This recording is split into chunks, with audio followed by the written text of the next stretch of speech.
Hi and welcome back to this week's episode of Karen's Bookshelf. My name is Karen Osman.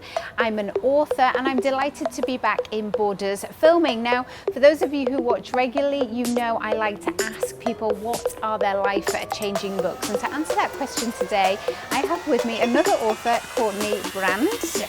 Thank you so much for joining. My pleasure. Before we get on to life-changing books, you've been incredibly productive during the last few months, which not everyone can admit to, but Yes. you have. What have you been up to? So I just I have a number of unpublished manuscripts, and I kind of had a look at them and said, really, what can I do with these? So I published a book in late March, 20-Year Reunion, which is a novella about 53,000 words, so just a cute little book. Then I dusted off a project from 2007. The world has changed, so I had a big gap, and I edited that. That was the first draft. Then I started writing the sequel to that, and I'm about 70,000 words in, and I should be finished any time now. Amazing. Yeah. Well, congratulations on publishing a book. What was that like, publishing a book in a pandemic? Yeah, do you know, I've always operated under the policy that, why wait? Nothing is going to change. You can't tell what's going to happen tomorrow anymore, especially now. I think people will always enjoy reading, so in my mind, if I waited till the fall, what would that have accomplished? Now it's done, I can move on to the next project. Yeah. So it's titled 20-Year Reunion, and Yes. it's available on Amazon? Yes. .ae? .ae.uk.com. You should be able to find it. Right now it's just in digital or an ebook format, but let's see, I could always move it along to paperback. Yeah, and can you share with the viewers just a little bit about what the story's about? Sure. So it is for adult readers. I will leave it there. Okay. So it is, imagine you are invited to your 20-year reunion. Obviously, it's a very American kind of situation. And what would happen if your ex-boyfriend was a global megastar?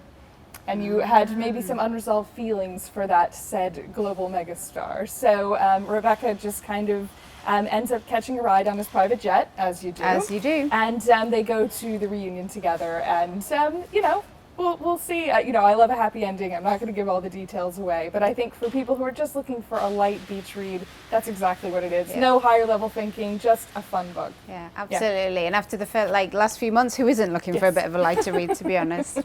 Brilliant. Congratulations. So now moving on, what are the books that have changed your life or impacted your life in some way? So I started with Tamora Pierce. It's The Lioness Quartet. I chose the last book, Lioness Rampant.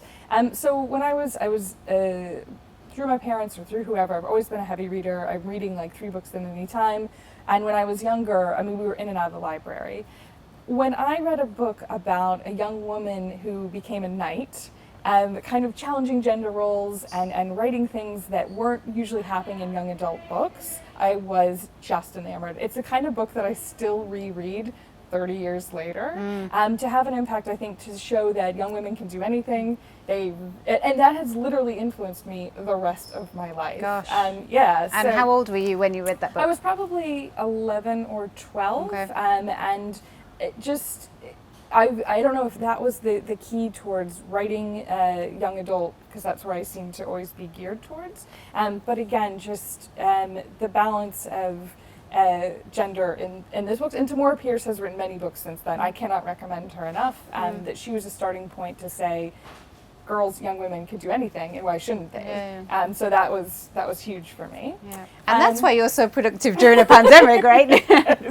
I also included on there, it's an author who wrote, an American author who wrote in the 19-teens, and you wouldn't think that would be topical or whatever, but again, as a younger reader, there's a series called Betsy and Joe. It's Maud Hart Lovelace, and it's just high school in the 19-teens, and it is just that little moment in time. It's romance, but it's not overpowering. It's just kind of like, there's something just about the past that has always appealed to me. I don't know if it was in the descriptions or in just the characters, but you grew with these characters, and it was a really I've always loved it. I hope my nieces read it. I would tell other people to read it. I can't even tell you who it's a reader for, but just to have this glimpse into the past, and to know that certain trends in young adults or certain trends in anyone's life, having that first love, having these kind of first experiences, that goes across, that you can write that in 1912 and then you could write that in 2020 and it's still going to resonate. And I think that that high school experience is something I've written about. I keep going back to. My next 2 books are going to be about that. My next 3 books are going to be about that. So it's always something that's appealed to me. So it's impacted your writing, is what you're saying. Yeah. And finally, I chose One Day by David Nichols. I'm like a pretty stoic reader, so I'm not somebody who cries a lot or very easily, but I was bawling when I read this. I also think that it triggered for me the concept of writing 1 day per year was really unique and executed very well. So thinking of high concept and then delivering that, I thought he did an excellent job with that. In my own Room 702, which I've written under my pen name, Anne Benjamin, 20-year reunion also falls under that. I had a hotel room. Each chapter is a different night in that room. And I think that 1 day really was a force in that. David Nichols as well, if you look at his body of work, he can write women very well. And I think that that is something that's really unique. And I think in reading other authors, you always want to see, like, how did they develop that character? How are they doing something that's outside of their usual voice? And he, for me, has always delivered that. It's not, once you get to the ending and then you have this little moment at the end, I don't know if it was an editor's choice, if it was his choice from the beginning, but he's the kind of author where if he has something on pre-order because of that book, I'm literally clicking. I don't know when it'll be out, I don't know when, but it's like I'm always going to order his stuff. Yeah, so highly recommended author there from me.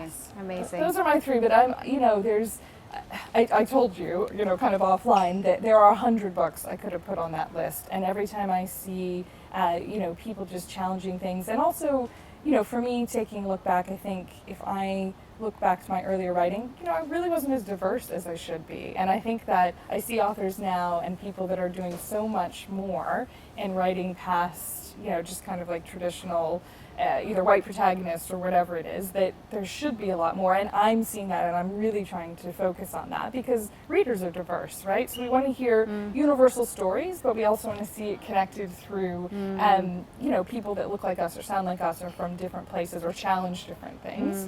And I think, the best authors that I'm, reading constantly still, I have my own book club. We're trying to read through diverse authors, but also diverse stories. It's important to really kind of expand your horizons. Yeah, and push the boundaries. And I think this year in literature, that's certainly been achieved, and hopefully will continue. Courtney, thank you so much for joining me. That's everything from me, and I look forward to seeing you again next week on Karen's Bookshelf.